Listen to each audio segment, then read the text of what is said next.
Katanya sih untuk membentuk karakter, disiplin, mental, semangat kebangsaan. Tapi saya penasaran, karakter siapa yang mau dibentuk? Siswa? Atau ego orang dewasa yang merasa lelah mendidik? Karena jujur, kalau sistem pendidikan kita sehat dan empatik, kenapa solusi pertamanya selalu didikan keras? Yang dilakukan Kang Deddy mungkin terdengar tegas, solutif, bahkan heroik bagi sebagian kalangan yang mendambakan kedisiplinan nasional. Tapi hati-hati, ini seperti mengobati batuk kronis tapi cuma pakai balsem. Kelihatannya aja manjur, tapi aslinya menyamarkan gejala. Karena yang sebenarnya disebut anak nakal, kebanyakan dari mereka adalah yang mungkin frustasi. Frustasi karena dimarahi, bukannya dibimbing. Orang menilainya dari nilai bukan potensi mereka. Dan diminta patuh pada sistem yang tidak pernah bertanya pada mereka apa yang sebenarnya sedang mereka rasakan. Mereka itu bukan nakal, mereka sedang menjerit. Tapi siapa yang mau dengar?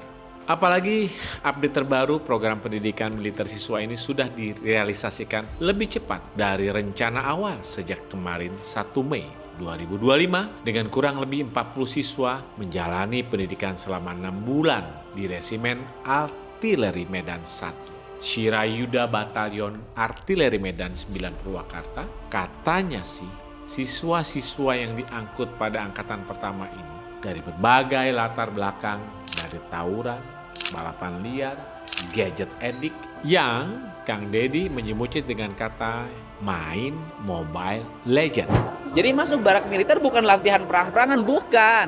Membantu membangun kesehatan pikiran, kesehatan mental, dan kesehatan raga mereka ketika anak-anak sekolah di Purwakarta, anak usia SMP. Karena tiap malam dihabiskan waktunya untuk main Mobile Legends. Meskipun kebijakan ini kedengarannya juga penuh semangat nasionalisme karena ada unsur militernya. Tapi dari program ini ada efek sampingnya loh. Yuk kita bahas efek jangka panjang apa yang akan mereka alami. Dan bahasan ini belum pernah ada di media manapun. Eksklusif cuma buat kamu.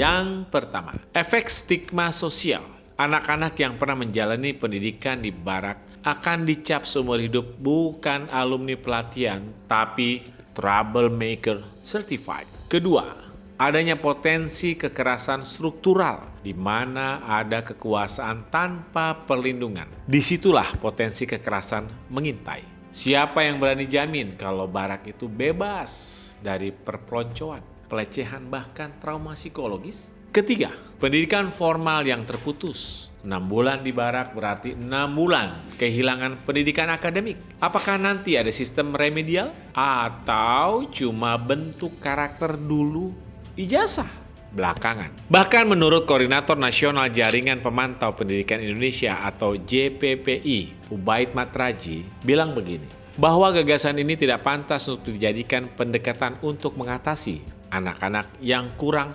motivasi belajar. Karena menurutnya upaya menggertak anak dengan ancaman pendekatan militer justru bertentangan dengan prinsip pendidikan yang harusnya humanis, membangun rasa aman, dan memberdayakan anak. Sebenarnya sumber masalahnya itu bukan pada anak. Kenakalan remaja itu kompleks, seringkali dipicu oleh kekerasan dalam rumah tangga, tekanan ekonomi misalnya, atau gangguan mental yang tidak terdeteksi, dan sekolah yang lebih sibuk mendata nilai daripada mendalami perasaan. Tapi lagi-lagi kita lebih suka menyalahkan anak karena itu lebih mudah daripada memperbaiki sistem. Lebih gampang lempar mereka ke barak. Walaupun menurut KDM atau Kang Deddy Mulyadi, belajar di barak itu selayaknya sekolah.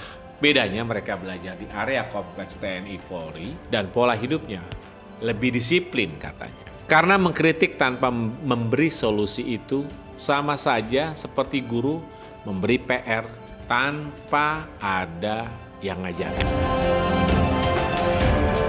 Saya ada solusi alternatif yang mungkin bisa ditwist jadi pengganti pendidikan militer tadi. Solusi yang pertama, bangun budaya sekolah yang menerapkan restoratif justice. Ketika ada konflik, bukan dihukum langsung, tapi dibahas bersama, dimediasi, dimengerti. Bukan cuma bikin takut, tapi bikin sadar. Kedua, tingkatkan kualitas guru bimbingan konseling. Stop anggap guru BK cuma petugas panggil orang tua. Latih mereka menjadi terapis ringan, konselor awal, dan penjaga kesehatan mental anak. Kasih mereka pelatihan psikologi remaja, bukan cuma form laporan. Ketiga, bangun pendidikan karakter berbasis project atau project-based character building. Selalu libatkan siswa dalam proyek sosial nyata, seperti misalnya membersihkan lingkungan, membuat kampanye anti-bullying misalnya juga, atau membantu komunitas. Dengan demikian, mereka akan belajar tanggung jawab, leadership, dan empati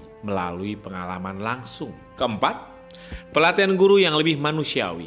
Pelatihan itu bukan cuma soal metodologi mengajar, tapi juga mengenali trauma siswa, teknik komunikasi non-konfrontatif, dan manajemen kelas yang suportif.